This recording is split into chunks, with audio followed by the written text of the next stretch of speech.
سورۃ الفرقان آیت نمبر 4۔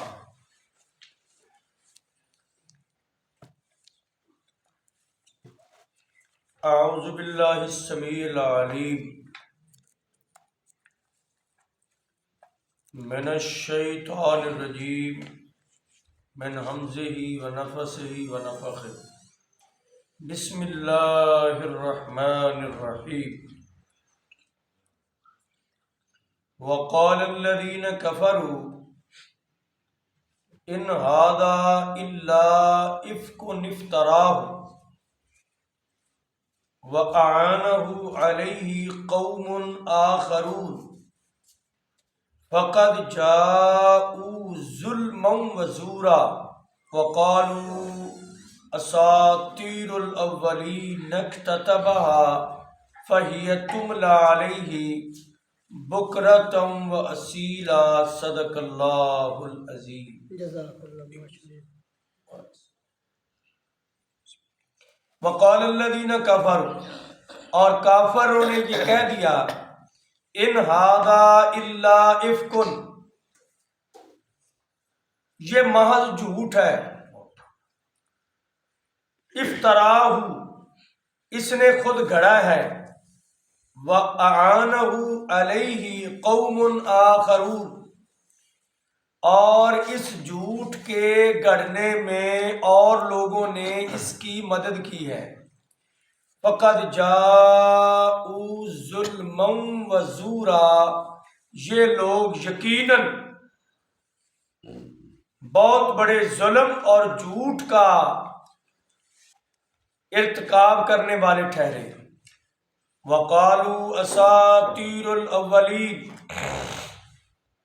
اور انہوں نے کہہ دیا کہ یہ تو پہلے لوگوں کی قصے کہانیاں ہیں، نَكْتَتَبَهَا، جو لکھی گئیں، فَهِيَ تُمْلَى عَلَيْهِ بُكْرَةً وَأَصِيلًا، جو صبح و شام لکھوائی جاتی ہیں،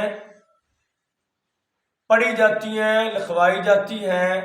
وہ انہوں نے خود پہلے لوگوں کی قصے کہانیاں اکٹھی کی، اور کافروں نے کہہ دیا یہ محض جھوٹ ہے جو گڑھا اس نے اور لوگوں نے گڑھنے میں مدد کی، تو یہ بہت بڑے ظلم اور جھوٹ کے مرتکب ہوئے۔ تو انہوں نے یہ کہہ دیا کہ یہ تو پہلے لوگوں کے قصے کہانیاں ہیں جو انہوں نے لکھ لیے، جو املا کیے جاتے ہیں اس پر صبح و شام۔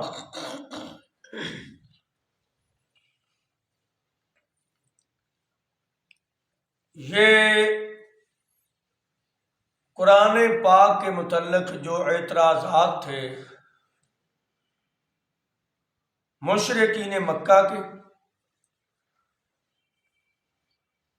یا دیگر لوگوں کے، اللہ تعالیٰ نے ان کا تذکرہ بھی کیا اور ان کے جوابات۔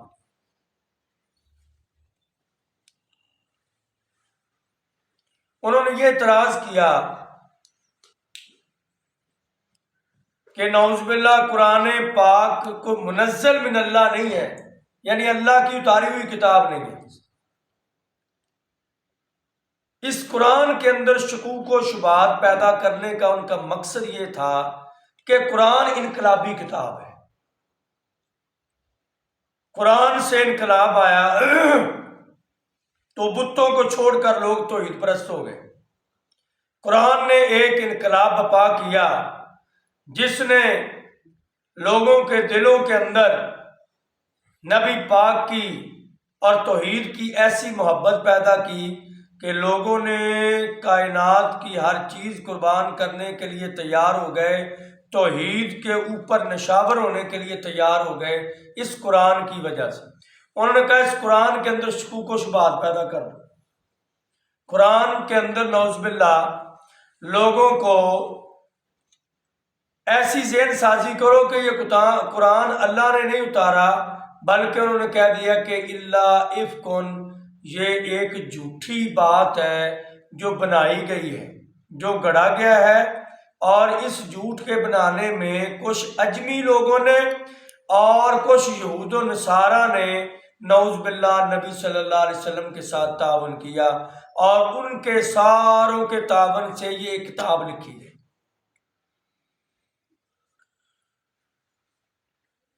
تو ادھر بھی نیچے آ رہا ہے، اور بھی قرآن پاک نے کئی ایک مقامات پر ذکر کیا، اگر تمہارے بقول کہ یہ قرآن پاک لکھا گیا کسی انسان کے ہاتھ سے، تو اللہ نے کہا کہ تمہیں تو کھلا چیلنج ہے کہ اگر یہ محمد صلی اللہ علیہ وسلم نے لکھا ہے یا آپ کے ساتھ تعاون کرنے والوں نے لکھوایا ہے، تو تم بھی دنیا میں سارے گھوم پھر کے دیکھ لو، ایک بندہ لے آؤ جو اس قرآن جیسی ایک آیت بنا دے۔ فَإِن لَّمْ تَفْعَلُوا وَلَن تَفْعَلُوا، اگر تم نے ایسا نہ کیا تو قیامت تک اپنی ناکام کوشش کرتے رہو گے، یہ کام کر بھی نہیں سکتے۔ فَاتَّقُوا النَّارَ الَّتِي وَقُودُهَا النَّاسُ وَالْحِجَارَةُ، تم اس جہنم کی آگ سے ڈرتے کیوں نہیں جس میں جھوٹے بندوں کو ڈالا جائے گا؟ کہ قرآن پاک اگر کسی انسان نے نعوذ باللہ بنایا ہے تو دنیا میں کوئی اور انسان ایسا ہے ہی نہیں جو اس جیسے الفاظ لے آئے، تو لے آؤ، کوشش کرو، ڈھونڈو، تلاش کرو۔ اور پھر ان کے جھوٹے ہونے کے لیے کافی تھا کہ اللہ نے کہا کہ میرے محمد صلی اللہ علیہ وسلم وہ تو لکھنا پڑھنا جانتے ہی نہیں۔ الذین، سورہ الاعراف میں، الذین یتبعون النبی الامی الذی یجدونہ مکتوبا عندہم فی التوراۃ والانجیل یامرہم بالمعروف وینہاہم عن المنکر ویحل لہم الطیبات ویحرم علیہم الخبائث ویضع عنہم اصرہم والاغلال التی کانت علیہم فالذین آمنوا بہ ونصروہ وعزروہ ونصروہ واتبعوا النور الذی انزل معہ اولئک هم المفلحون۔ اللہ نے کہا وہ نبی کا نام ہی ہم نے نبی الامی رکھا ہے جو لکھنا پڑھنا جانتا ہی نہیں۔ ہمارے ہاں جو لکھنا پڑھنا نہ جانتا ہو یہ عیب ہے، یہ عیب ہے، یہ ان پڑھ ہے۔ لیکن نبی پاک صلی اللہ علیہ وسلم کو اللہ نے یہ کہا کہ دنیا میں کسی استاد کے سامنے میرے نبی نے کچھ نہیں سیکھا، دنیا کے کسی انسان سے۔ آپ کی تعلیم کا مکمل انتظام عرش والے خدا نے آپ کیا، جبریل کے ذریعے تعلیم دلوائی، اور قرآن پاک نے جو پہلی صورت اللہ نے قرآن میں اتاری اس کا نام ہی الگ رکھا، اور اس کا آغاز ہوا اقرا بسم ربک الذی خلق، اللہ کے نام کے ساتھ آپ پڑھو۔ یہ اس لیے کہا اللہ کے نام کے ساتھ، پہلے 2 مرتبہ بلکہ 3 مرتبہ کہا اقرا، اقرا پڑھو پڑھو۔ آپ نے کیا کہا؟ مانا بقارئ، میں پڑھنا جانتا نہیں، مانا بقارئ، میں پڑھنا جانتا نہیں۔ پھر کہا پڑھو، آپ نے کہا مانا بقارئ، میں پڑھنا جانتا نہیں۔ پھر آخر جبریل نے کیا کہا؟ اقرا بسم ربک الذی، اللہ کا نام لو تب پڑھنا آئے گا۔ نبی پاک نے اللہ کا نام لیا، زبان پر تلاوت جاری ہو۔ تو یہ جبریل، یعنی اس کا مطلب کیا سمجھے آپ؟ جبریل کے پڑھانے سے بھی نہیں پڑھا، جبریل بھی استاد نہیں، جبریل کے پڑھانے سے بھی نہیں پڑھا، اللہ کے نام کے ساتھ، اللہ کے حکم کے ساتھ اللہ کے نبی نے پڑھا، اور بتلایا یہ کہ لوگوں کو پتا چلے کہ میرے نبی کو میرے پڑھانے سے پہلے کچھ نہیں آتا تھا، جب قرآن آیا قرآن کے ذریعے میں نے اپنے نبی کو سب کچھ پڑھا دیا۔ کیسے؟ الرحمن علم القرآن، رحمان وہ ہے، اللہ کا تعارف ہے، رحمان کون ہے؟ علم القرآن، جس نے قرآن سکھایا، خلق الانسان، جس نے انسان کو بنایا، اور انسان سے مراد بھی محمد پاک ہے، اور قرآن سیکھنے والے بھی محمد پاک ہے صلی اللہ علیہ وسلم۔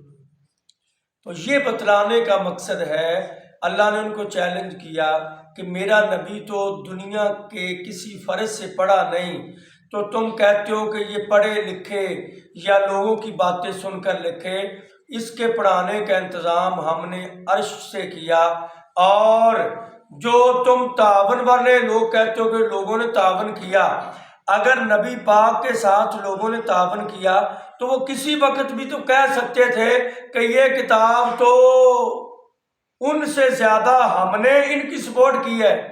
کوئی وہ بول سکتا تھا نا کہ نعوذ باللہ اس نبی کو اتنا نہیں، ہمیں زیادہ اس کا حق ہے کہ ہم نے اس کے لکھنے میں سپورٹ کی ہے۔ کوئی ایک بندہ لے آؤ جس نے زبان سے اقرار کیا ہو کہ ہم نے نعوذ باللہ نبی پاک کو قرآن لکھوانے میں سپورٹ دی، ہیلپ دی، مدد دی۔ اللہ کہتے ہیں یہ سب جھوٹے ہیں۔ فقد جاءوا ظلما وزورا، انہوں نے بڑا ظلم اور بہت بڑا جھوٹ ریکارڈ کروایا جو اللہ کے نبی کے متعلق اور اللہ کی پاکیزہ کتاب کے متعلق، قرآن پاک کے متعلق شکوک و شبہات پیدا کر کے لوگوں کو قرآن اور قرآن کی تعلیم سے دور کرنا، یہ بہت بڑی سازش ہے، بہت بڑی سازش ہے۔ اور یہ نبی پاک کے دور میں بھی بعد میں بھی علم الکلام والوں نے اپنی منطق کے ذریعے، اپنے فلسفے کے ذریعے بڑے شکوک و شبہات پیدا کر دیے، اور بعد میں کچھ لوگوں نے یہ کہا، فلسفی لوگوں نے، کہ نعوذ باللہ یہ قرآن جو ہے نا یہ مخلوق ہے۔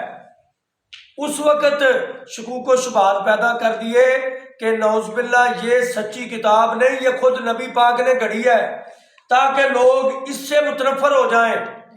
لیکن یہ ایسی مؤثر کتاب ہے جس کے اندر ایسا مؤثر وعد ہے، جس نے ایک مرتبہ سچے دل سے قرآن کو سن لیا، اللہ نے اس کے دل کو روشن اور منور کر دیا۔ سچے دل سے فرشتوں نے سنا تو انہوں نے آسمان سے پروازیں زمین والی شروع کر دی۔ قرآن پاک نے کہا کہ اے میرے نبی اقم الصلاۃ لدلوک الشمس الی غسق اللیل وقرآن الفجر ان قرآن الفجر کان مشہودا۔ میرے نبی پاک جب قرآن فجر پڑھتے ہو نا، تلاوت نماز فجر میں قرآن کی تلاوت کرتے ہو، صرف تیرے صحابہ نہیں سنتے، آسمان سے فرشتے آ کر بھی تیرا قرآن سنتے ہیں۔ اور پھر جنات نے قرآن پاک سنا، قل اوحی الی انہ استمع نفر من الجن فقالوا انا سمعنا قرآنا عجبا۔ انہوں نے قرآن سن کر وعدہ کر لیا کہ آج کے بعد ہم کبھی شرک نہیں کریں گے۔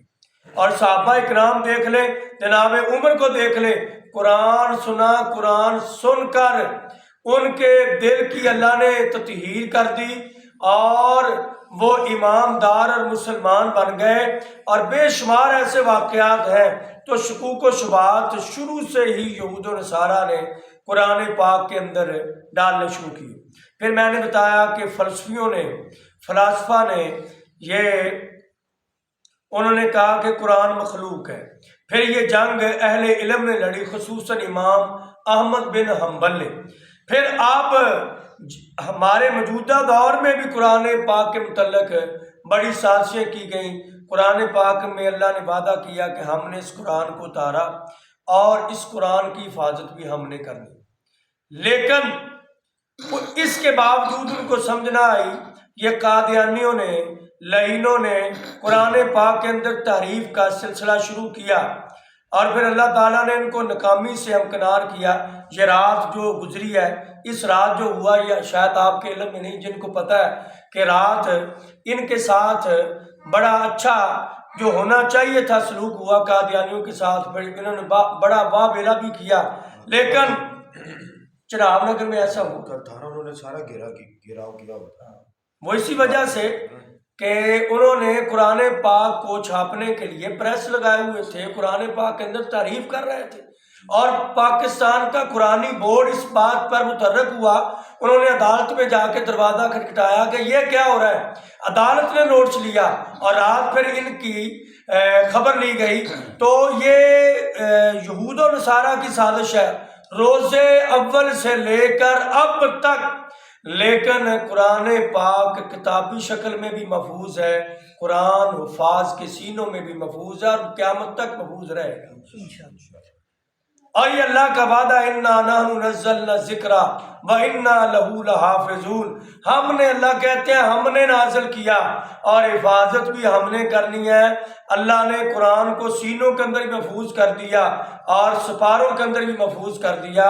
تو کبھی یہ کہتے ہیں وقالوا اساطیر الاولین اکتتبها، پہلے یہ کہتے تھے کہ نعوذ باللہ نبی پاک نے لکھا اور کچھ لوگوں نے تعاون کیا، پھر کہنے لگے کہ نہیں یہ پہلے لوگوں کے جو قصے کہانیاں ہیں نا وہ اس میں جمع کر دیے۔ اچھا جو قصے کہانیاں ہوتے ہیں وہ آپ پڑھ کر دیکھ لیں ان کا مزاج کیا ہوتا ہے۔ قرآن پاک کے اندر بھی واقعات ہیں، قصص ہیں، لیکن ان کا مزاج کیا ہے؟ قرآن پاک میں پہلا واقعہ، سب سے پہلا واقعہ کس نبی کا آیا؟ آدم علیہ السلام۔ آدم علیہ السلام، آدم علیہ السلام کے واقعہ کے اندر اللہ تعالیٰ نے کہا کہ وَلَا تَقْرَبَا هَٰذِهِ الشَّجَرَةَ، اس درخت کے قریب نہیں جانا، یہی واقعہ قرآن پاک پہلے سپارے میں۔ لیکن اللہ نے اس درخت کا ذکر کیا، وہ کون سا درخت ہے؟ اور جب یوسف علیہ السلام کا واقعہ ذکر کیا اس میں بڑا تفصیلاً ذکر کیا، عورت کا نام لیا فلانی عورت، لیکن اس کا نام لیا کہ عورت کا نام کیا ہے؟ جو یہ قصہ گو لوگ ہوتے ہیں، افسانہ گو لوگ ہوتے ہیں، وہ تو ان باتوں پر آ کر اپنی کلموں کو اور لچک دیتے ہیں اور تفسیر بیان کرتے ہیں، وہ عورت ایسی تھی، اس کا حسن ایسا تھا۔ یہ تو اسرائیلی روایات ہیں جو آپ کے سامنے مولوی ملا بیان کرتے ہیں۔ زلیخا نام کی، زلیخا قرآن کے اندر نہیں، کسی حدیث کے اندر نہیں، کوئی ایسی تفسیر کے اندر نہیں۔ تو قرآنی جو واقعات اور قصص ہیں ان کے اندر عبرت ہے۔ اللہ نے کہا کہ آدم علیہ السلام کو روکا تھا کہ فلانے درخت کے قریب نہیں جانا، ایک درخت کے قریب جانے سے اللہ ناراض ہو گیا، وہ درخت جو بھی ہو۔ اللہ تعالیٰ نے ہمیں زنا کے کہا وَلَا تَقْرَبُوا الزِّنَا، زنا کے قریب نہیں جانا، اور اللہ نے کہا کہ تم نے یتیم کے مال کے وَلَا تَقْرَبُوا مَالَ الیتیم، یتیم کے مال کے قریب نہیں جانا، یہ ہمیں رغبت لائی۔ یہ ایک عبرت اور نصیحت آموز واقعات ہیں جن کے اندر وہ ایسی افسانہ گوئی والی بات نہیں ہے، یہ تو ایک سچے انبیاء کے عبرت بھرے واقعات ہیں، اور یہ اللہ نے اپنے نبی کے سینے پر عبرت کے لیے اتارے ہیں۔ اساطیر الاولین اکتتبها فہی تملی علیہ بکرۃ وصیلا، نعوذ باللہ کہتے صبح و شام جو پڑھا جاتا ہے نا یہ پہلے لوگوں کے قصے کہانیاں اسفند یار یا فلانے کی، ایسی بات نہیں۔ قرآن پاک نے جو واقعات ذکر کیے ان ایک ایک واقعات کے اندر ہزاروں نصیحتیں، ہزاروں لوگوں کے لیے عبرت کے نشان ہیں، لیکن قرآن پاک اپنی جگہ پر کہیں مثالوں کے ذریعے لوگوں کو نصیحت کرتی ہے، کہیں واقعات کے ذریعے، کہیں احکام کے ذریعے، کہیں مسائل کے ذریعے، تاکہ لوگوں کی روحانی زندگی کو بدلا جائے۔ اللہ تعالی ہمیں قرآن کے ساتھ سچی سچی محبت کرنے کی توفیق عطا